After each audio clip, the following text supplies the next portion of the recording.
நேரத்துக்கு ஏற்ற மாதிரி ஒரு கஞ்சி தான் பார்க்க போகிறோங்க. அதுவும் சத்தான சுவையான கஞ்சி. வாங்க இப்போ அந்த கஞ்சியை பார்த்துட்டு வந்துடலாம். நம்ம இந்த கஞ்சி அப்படியே கரண்டி விட்டு கலக்கும் போதே அந்த சீரகம், பூண்டு, பருப்பு வாசம் இதெல்லாம் வருதுங்க. ரொம்ப தண்ணியாக இருந்தாலும் நல்லா இருக்காது. அதுவும் இல்லாமல் ரொம்ப தண்ணியாக இருந்தால் மத்தியானம் வரைக்கும் அப்புறம் பசியும் தாங்காதுங்க. அதனால் இந்தளவுக்கு கஞ்சி திக்னஸ் இருக்கிற மாதிரி பார்த்துக்கணுங்க.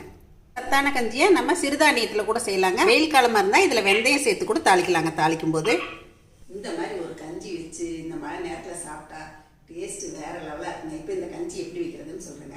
நான் வந்து இன்றைக்கி சீரக சம்பா அரிசி வந்து ஒரு 100 கிராம் தான் எடுத்துக்கிட்டேன். அதுக்கு வந்து ஒரு கைப்பிடி அளவுக்கு எந்த கப்பில் நம்ம எடுக்கிறோமோ அதில் வந்து 1/4 கப்பு, 1 கப்பு அரிசி எடுத்தோம் அப்படின்னா 1/4 கப்பு வந்து பாசி பருப்பு சேர்த்துக்கணுங்க. நீங்கள் வந்து பச்சரிசி, ரேஷன் அரிசியாக கூட இருக்கலாம். உங்கள்கிட்ட குறனை இருந்தால் அதை கூட எடுத்துக்கலாம். 1 மணி நேரம் 1.5 மணி நேரத்துக்கு நல்லா ஊற வச்சுடுங்க. அப்போ தான் நல்லா வேகும். அந்த மாதிரி நான் ஊற வச்சுட்டு அதுக்கப்புறம் நம்ம அரிசியை பருப்பி நல்லா களைஞ்சி எடுத்து வச்சுக்கணும். அதுக்கப்புறம் ஒரு குக்கரில் தான் நான் எனக்கு பண்ணேங்க. ஒரு குக்கரில் 1 டீஸ்பூன் தேங்காய் எண்ணெய் விட்டிங்கன்னா போதும்.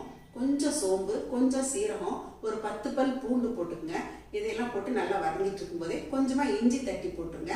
இதிலே வந்து மிளகுத்தூள் கொஞ்சம் சேர்த்துக்குங்க. கருவேப்பிலை கொஞ்சம், கொத்தமல்லி இலை கொஞ்சம், சின்னதாக ஒரே ஒரு தக்காளி, பெரிய வெங்காயம் சின்னதாக ஒன்று பொடிப்பொடியாக நறுக்கி சேர்த்துருங்க.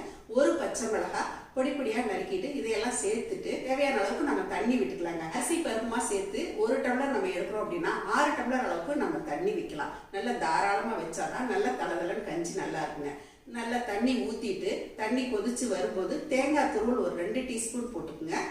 வதக்க வேண்டாம், தேங்காய் துருவல் வதக்காமல் இந்த மாதிரி கொதிக்கும் போது போட்டால் போதும். உப்பு தேவைக்கு சேர்த்துருங்க. உப்பு சேர்த்துட்டு நல்லா கொதி பிடிச்சி வரும்போது குக்கரை மூடிடுங்க. ஒரு 5-6 விசில் வச்சு எடுத்துருங்க. கம கம கஞ்சி ரெடிங்க. இதுக்கு மேலே வந்து உங்களுக்கு டேஸ்ட்டுக்கு வேணும் அப்படின்னா நீங்கள் இறக்கி வச்சுட்டு பச்சையாக தேங்காய் பால் கூட ஊற்றிக்கலாம். இல்லை காய்ச்சி ஆற வச்ச பாலும் கூட ஊற்றிக்கலாம். அருமையாக இருக்குங்க. அந்த ஜீரகம் பூண்டு மணத்தோட காலையில் மார்னிங் பிரேக்ஃபாஸ்ட்டு நல்லா வயிறு ஃபில்லிங்காக இருக்குங்க. எல்லாமே சேர்த்து வதங்கிட்டு இருக்கும்போது கொஞ்சமாக ஒரே ஒரு சிட்டிகை அளவுக்கு மஞ்சள் தூள் சேர்த்துருங்க. அதே மாதிரி தக்காளி கொஞ்சம் போட்டால் போதுமானதுங்க. அப்புறம் நீங்கள் இறக்கி வச்சு ரொம்ப கெட்டியாக இருந்துச்சு அப்படின்னா மறுபடியும் கொஞ்சம் வெந்நீர் விட்டு கலந்துக்கலாங்க. ஃபைனலாக கொஞ்சம் கொத்தமல்லி தழை தூவி இறக்கியாச்சுன்னா அருமையான கஞ்சி ரெடிங்க. மழை நேரத்தில் இந்த மாதிரி ஒரு 2 டம்ளர் கஞ்சிங்க நல்லா சூடாக குடித்தா நல்லா வயிறு ஃபில்லிங் ஆயிருங்க. எங்களுக்கு இப்போ கஞ்சி ரெடியாக இருக்குங்க. கஞ்சி அப்படின்னா சாதாரணமாக சரசமாக அரிசி உடச்சி கஞ்சி தான் சொல்ல போகிறேன்னு நினச்சிங்களா? இந்த மாதிரி டேஸ்ட்டாக கண்டிப்பாக இந்த மழை நேரத்தில் நீங்களும் ட்ரை பண்ணி பார்த்துட்டு எப்படி இருக்குன்னு சொல்லுங்கள். பாய்.